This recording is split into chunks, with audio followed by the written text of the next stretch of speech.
So, I didn't think I was going to make a film of the second bar, but I did. And we've just made the second safety bar. So that's what this film is. So we're, you know, we've had a few problems. We've overcome them.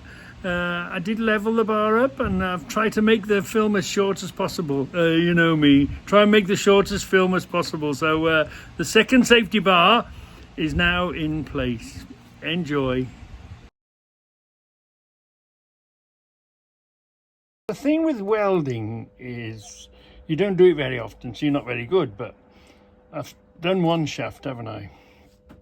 And I think what was happening, I wasn't coming down fast enough. I was staying too long. I was burning holes in it. For the thickness of the metal, I've had to come down pretty quick, and that looks not bad actually. Now we've got a bit of a, so you do improve all the time.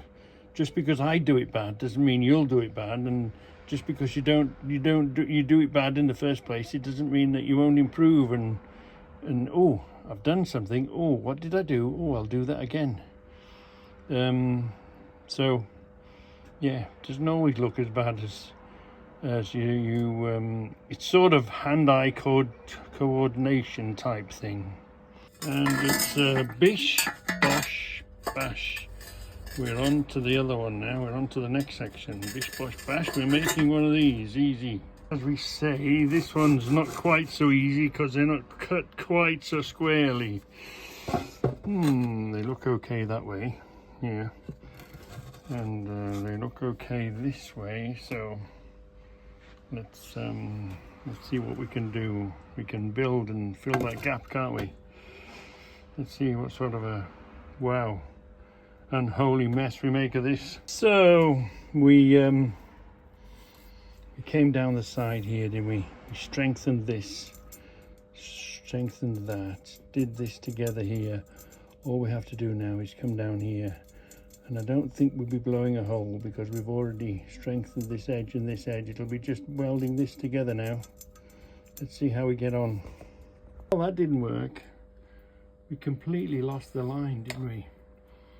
If this would have been where it should have been, which was over there, it might have done the trick, but we've completely missed the line. The line is here, so let's do that again.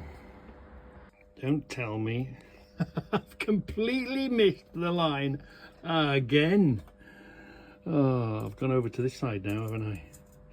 But anyway, this is good and this is good. I can really build some heat on here. I'm not going to be blowing any holes in. So this should be the last one and we should be okay. Well then, that'll have to do because we've still got two sides to do, haven't we? Let's see what that looks like.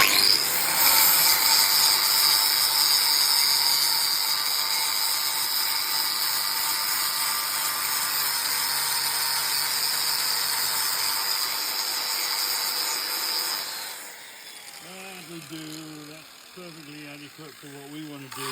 And remember, we've still got two sides to support it. It's not like that's the joint and it's got to be right, because it's holding the other side on this side. We've got to turn it around. So that'll do. This is where that crack is showing itself up, but no problem. We can deal with that. So when you've got a flux on the top, it might look nice and it might look like it's okay, but the real truth is underneath. Real truth. Oh, the real truth is underneath. Let's give that a rub. Actually, better than I thought. Let's go a bit deeper. So this is where we had a hole, and I was trying to build up around the hole again. So we know this is good here. We know the hole is there, or was there. All we have to do now, we've got plenty of material around us, we're less likely to blow a hole in it now. Now we've got some metal on it, so I think, let's come back. Let's get this done here. We get it this time.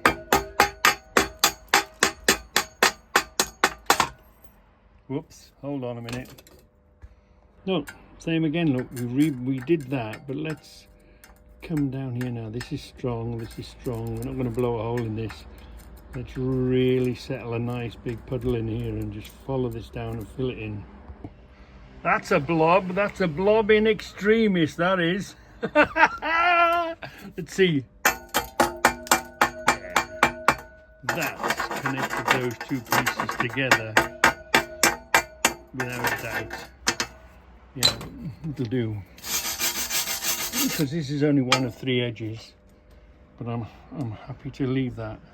Let's just grind it off a bit, make it smooth to the touch. You don't want to be catching your hands on that, do you? So let's sort of smooth it off a bit, see what it looks like, what it reveals. I think it's the same piece of metal, would you? Hey? That's going to stick that together, because that's all you're doing is electrically gluing it together, aren't you? Yeah, welding it, melting one piece of metal into another piece of metal. And like I say, we've got 3 edges, so, and it's not as if there's a lot of weight on it. Just hold it together. Let's move on from this, or we're going to get obsessed by this particular connection. Although the level says it's not bad, nothing too obvious, I can feel some sort of we're welding some sort of a curve into the damn thing. But anyway, for what we want to do, and to remember we're making it out of scraps, it'll do just fine. It'll do just fine. Boom, spoke too soon. Look at that chasm. Otherwise you would plate it, wouldn't you? You put a square plate over it and you'd square this and weld that and that, weld the plate on it, but no, we're just gonna weld it up. So we like to do it this way first so we can get the level. Usually I go there and blow a hole and try and come this way. So what I've done is I've done this first. Now I'm going to turn it. These are the 2 parts that are closest together. So I'm going to do this next, this side next. And then I'll come back to this and work from here down that way. And then the gap is down there, isn't it? I mean, you could. There's another way you can do it if you get in a sort of... So we'll do that the other side. We'll weld a piece of rod here all on its own. I'll show you that in a minute on that side. Let me just do this side now, because we're sort of somehow welding some sort of a twist into the down thing, although it's in a vise and although we've put it on the level-ish, you know, a Reggie level. Yeah, ignore the bubble. Push together this side, so this shouldn't be a problem. So what we're going to do here now is we're going to hold this here. We'll get the pliers, hold the other end so the heat doesn't transfer into your fingers. We're going to hold that there and weld that into and on there. Just enough. It's a bit more extra material to go in there. I mean, if it was bigger, you'd put a bolt or you'd weld something in there, but this will all marry together. So basically what I was doing, I was holding the welding rod in one hand and holding the spare rod, the other rod in the other hand, and welding the rod into the hole. So let's see what that looks like. Hold on, let me tighten this up. Actually, not bad. We can work with that. We can work with that. That'll be fine there. That'll be just fine. Clean that up. This is where the big blob is.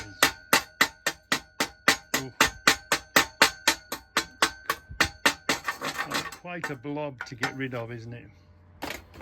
And did it do the trick and melt it all together? Let's smooth that down, see what it looks like. Be all right, because it's all stitching. See where it's joining together, stitched in places. I mean, a proper welder would have just gone tack here, tack here, tack there. Would have been perfect. But I'm not a proper welder. One of these days I will do a proper course. So anyway, let's cool this off. Take this to the tap, cool it off, and then just clean everything up. You just don't want to catch your hands on it, do you? So let's do that. And this is looking gorgeous now. I didn't think I was going to make a film of the second bar, but anyway, here's the first bar in place, and yes, I've leveled it up. Yeah, so that's looking better. Make sure I make this one level. Anyway, here it is. Here is the second bar. And I've used bigger bits of wood. I was right on the edge of its stretch. So first time to test it. Look at that! Wow! First time of testing. Looking sweet. Look, there's the joints. Oh, twisting slightly. Yeah, I wonder why it twisted. There's one slightly weaker than the other. There is where it's at its strongest, is that way, isn't it? With the edge underneath. Look. But there is some sort of a curve in it, I think. It feels as if it's got a curve or a twist or a turn in it. But it'll do. You remember, we didn't have one long one. Well, we didn't want to use our long one with holes in. And we had these and we used the welder. And we've made 2 of them now. Ooh! Didn't think I was going to film this second one. I thought it might be boring, but as it turns out, it's okay. What I tend to do is if I've got a bit that I want to put in somewhere, I'll weld the one side on. You don't have to cut it and measure it, do none of that malarkey. All we'll do now is, because you're going to cut it anyway, I'll just cut that off and then weld that edge. So rather than go there and try and measure it and do anything you've got to do with the thing, I'll just put it on there, weld the one end, then cut it off to the size that I want it to cut off. It avoids the measuring and the undercutting and the overcutting. Cut it off in situ, so it's the exact size I want it to be. That's all you want, is one little hot spot near a piece of paper on your bench, and it's enough to set everything up on fire. Just watch out for smoke, even the smallest amount of smoke. I know the cure is clean up, but I will do. Right, once I've done this, my next job is to clear this bench. I promise you. We'll do the same regime here, look. We'll weld the back of this. Tack it, really. Tack it first. And then we'll cut that to the length. Hold on. So, we've sort of tacked it here, haven't we? So what we're going to do now is cut it where we want it to be, tuck that in the vise, squash it in, and then weld it all together. You can see this has got a sort of a thing on it, twist on it. So we're going to cut that, tuck that in there, squash it in the vise, put it together, and then burn it all together. You don't have to do no measuring or messing about, and measuring is for nerds, isn't it? So let's squish that in now, square that up. So that's straightened up. That's gone inside there. So now we can just burn everything together now. Let's do that side and this side first, and then we'll add a rod in that gap. So we've burnt our way down that edge, burnt our way down this edge. We'll add a rod in here and we'll burn our way down there now.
That turned out all right in the end.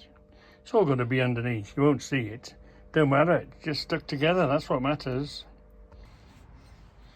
Turned out all right, that little bracket. Yeah, there's a little bit lacking there. But that's going to be all right. We ain't going to get a big bold bump like we had on the last one. Round here is okay. That's where we put the rod in. You can see the gap there, look. So it's made up that gap. I mean, you know, this is pretty strong as is. What would you do? You'd go and weld the inside as well, wouldn't you? Yeah, you'd have a fair few fumes off the galvanizing because we haven't cleaned it, but that's going to be just fine for what we want it to do. Reggie Stiley, what, rat rod? Or is that an insult to the rat rotters? Rat rodders. Smooth that a bit. That'll be fine for what we want it to do. And slightly, it was a bit crooked, so it's better really, little lower approach to get it in, not so much fall. That'll be just fine. Well, I didn't think I was going to make a film of the second bar, but as it turns out, we did, didn't we? Yeah, we've done one there. We've done one there. We had one bar. We had the idea, didn't we? But we didn't want to use, we didn't have a second one, and we didn't want to use the last of the one we got just in case. And we had short pieces, didn't we? So we welded the short pieces together. 3 pieces each, which was just fine. We made ourselves a little cup. This just slots into there nice and easily. We did the top piece. I know you're going to ask me, Reggie, why don't you cut that off? But because we've adapted that, when it comes to pulling this down or doing another thing or another plan, whilst we don't need to cut it off, I think we'll just leave it there, because you don't know what, you might use that piece for something else again. So anyway, we're over here. Again, we welded them together. And again, it just slots in and out. It's not too far sticking out. We were worried about coming too close with the car. If we're that close, it's too late. We could have put a bigger one. Again, it's using the legs that we've got that's holding it up. That's doing the most of the holding, but I mean, this end could have fallen, so that will protect a certain amount here. Actually, I'm really quite pleased. I'm really quite pleased with that now. Yeah. You know, we can finish filling it to the top now. Obviously, we'll take them away, fill it, and then, because it's not actually holding, it's just a precautionary measure, isn't it? Yeah, it's just a precautionary measure. And that's where they landed, and that's where they fit in. And would you pull that forward a bit? Maybe we could work to it. Maybe if these started leaning, we could work to it. It's a bit, they're gonna have to, they're not wide enough to fish one in and fish it out. We'll just take them out, make the pile, and then take them out. It's only in case of emergency, isn't it? In case of something moves, something settles. There's a lot of wood, a lot of weight. So yeah, I am quite pleased. And we only bought these brackets this weekend out of the car boot, didn't we? And that sort of give me the idea, sort of give me the brainwave. So we came and we looked and we saw what we had and what did we have and what we didn't have. And we came up with a plan. And we found a little bit of square section that we cut out of something else, and we made that, didn't we? Yeah. So I'm really pleased. Am I going to paint them? No. The only thing you might paint them for is one colour, one side, one the other, you know, top and bottom. But the bars should go either way. But yeah, I'm really quite pleased with that now. Really pleased. Charlie's found the best place to stay cool in this weather, right in front of the fan. Is that right in front of the fan, Charlie Bear? Good boy. Lunch today, we're going to try something the same but different. I have took a right shine to these noodle things, these super noodle things. Chicken curry. There's the noodles. You get a little sachet with the curry sauce type stuff in it. Waste not, want not. Don't throw it away, just throw it in. And it's got the mandatory 2 OXO cubes. Yeah, mandatory. But I thought, I was in the cupboard looking at that, and we've got a cup of soup, haven't we? So I thought, ooh, I do put OXOs in my tomato soup. So I wonder what it's like. We'll put tomato soup, OXO, and noodles. Let's see what that's like. Oh. I like of all the ingredients, so what's not to like, isn't there? You boil a kettle, so it's as quick as that, boiling a kettle. So we'll put the OXO and everything on top, so you're pouring it in and flowing through it, and as soon as that lifts up off the ground, when it begins to float, you know you've put enough in. So I wonder what this is going to be like.